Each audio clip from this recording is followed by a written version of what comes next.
সব ছেলেরা এমন হয় নাকি সব কথা সবাইকে বলতে পারে।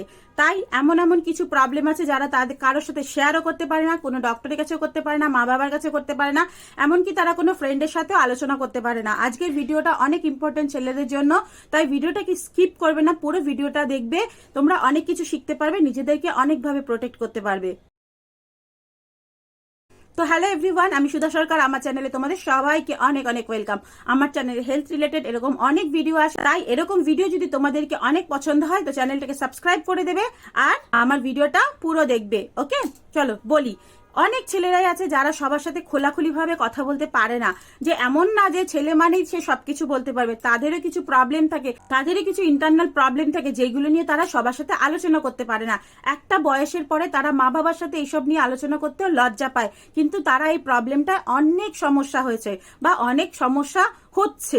তো সেই প্রবলেমটা কি, চলো আজকে তোমাদেরকে বলি। দেখো, ছেলেরা টয়লেট যাচ্ছে, আবার এদিকে সবসময় চাড্ডি পরে থাকছে, তো তাদের ওই জায়গাটা গিলা হয়ে থাকছে, মানে ভিজা হয়ে থাকছে। তো ভিজা থাকতে থাকতে অনেক সময় না পিয়ের যে মাথা আছে এখানে ছোট ছোট দানা দানা মতন হয়ে যায়, যেমন ঘামাচির মতন হয় ওরকম দানা দানার মতন হয়, একদম রিং টাইপের হয়ে যায়। আবার কখনো উপরে এরকম ঘষঘষা হয়ে দানা দানা দানা দানা হয়ে যায়। অনেক সময় ইচিং হয়, ইরিটেশন হয়, রেডনেস আসে, অনেক প্রবলেম হয়। তারা যখনই পাবলিক টয়লেট ইউজ করছে তখনই তাদের ওখানটা জ্বলে যাচ্ছে।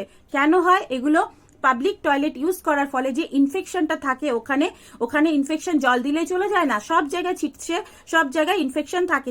যখনই পাবলিক টয়লেট ইউজ হচ্ছে বা কোনো মেসে বা কোনো কলেজে টলেজে এরকম ইউজ হচ্ছে, তখন কিন্তু ওই ইনফেকশনটা তাদের ওই পিয়ের থেকে ভেতরে চলে যায়। সব থেকে বড় কথা, তারা হচ্ছে গিয়ে তাদের যে হেয়ারটা আছে সেটাকে ট্রিম করে রাখে বা একদম সেভ করে রাখে। তো আর তার কারণে ইনফেকশন গুলো তাড়াতাড়ি তাদের পিকে ইনজেক্ট করে দিচ্ছে। যখনই পিকে ইনজেক্ট, তখন ওই পিয়ের যে স্কিনটা আছে ওর ভিতরে রিং টাইপের হয়ে যাচ্ছে। আবার কারোর কারোর উপরে পুরো পুরো রেডনেস হয়ে যাচ্ছে, আবার কারোর কারোর ইচিং হতে হতে ব্ল্যাকনেস এসে যাচ্ছে। তো তাদের জন্য আজকের ভিডিওটা। দেখো, এরকম হলে আমি সব ছেলেদের বলি, সবার প্রথমে তোমরা পাবলিক টয়লেট ইউজ করলে তোমরা কিন্তু পিটাকে একটু পরিষ্কার করে নেবে। যখনই তোমাদের টয়লেট হয়ে যাচ্ছে নাড়িয়ে একটু পুরোটা ফেলে দেবে, যেটুকু বাকি থাকে 1/4 2 ফোঁটা, তারপরে সেটাকে সুন্দর করে জল দিয়ে ধুয়ে নেবে। জল দিয়ে ধুয়ে নিলে তোমাদের আর ইনফেকশন আসবে না। ওকে, কিন্তু যাদের ইনফেকশন হয়ে গেছে তাদেরও বলছি, আবার যাদের হয়নি তাদেরও বলছি। যখন ইনফেকশন হয়ে গেছে, তোমার ইচিং হচ্ছে, সাইড দিয়ে এরকম রিং টাইপের হচ্ছে, তোমরা ওটাকে ইচিং করবে না, হাত লাগাবে না। সবার প্রথমে ওটাকে ভালোভাবে ধোবে, সাবান ইউজ করবে না। ওখানে যদি চাও তোমরা বেসন দিয়ে ধুতে পারো, বেসন না তো খালি জল দিয়ে ধোবে। কোনো টাইপের সাবান, কোনো কেমিক্যাল ওখানে লাগাবে না।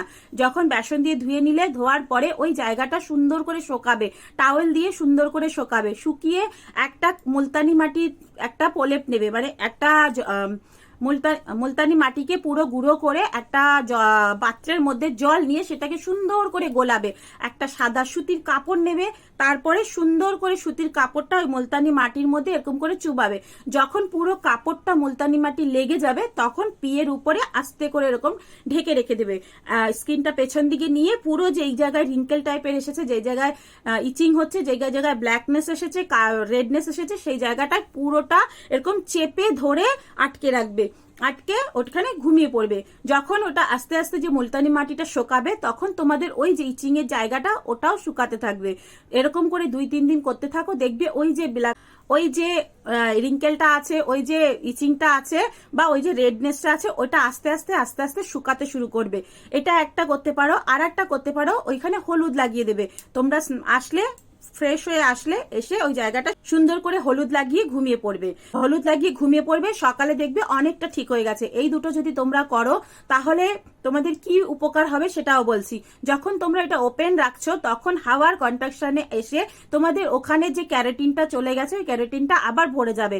তখন ওইখানে যে উপরে যে স্কিনের লেভেলটা ছিল, যেটা সরে গেছে, সেই স্কিনের লেভেলটা হয়ে যাবে। যখন মুলতানি মাটিটা শোকাবে, তখন ওর সাথে সাথে ওই যে ইনফেকশনটা আছে ওটাকেও টেনে শুকিয়ে দেবে। ফলে তোমাদের যে রিঙ্কেলটা আছে, যে দানা দানাগুলো আছে, ওগুলো কিন্তু শুকিয়ে যাবে। তোমরা এরকম করতে থাকো, দেখবে 1 সপ্তাহের মধ্যে অনেকটা উপকার পেয়েছো।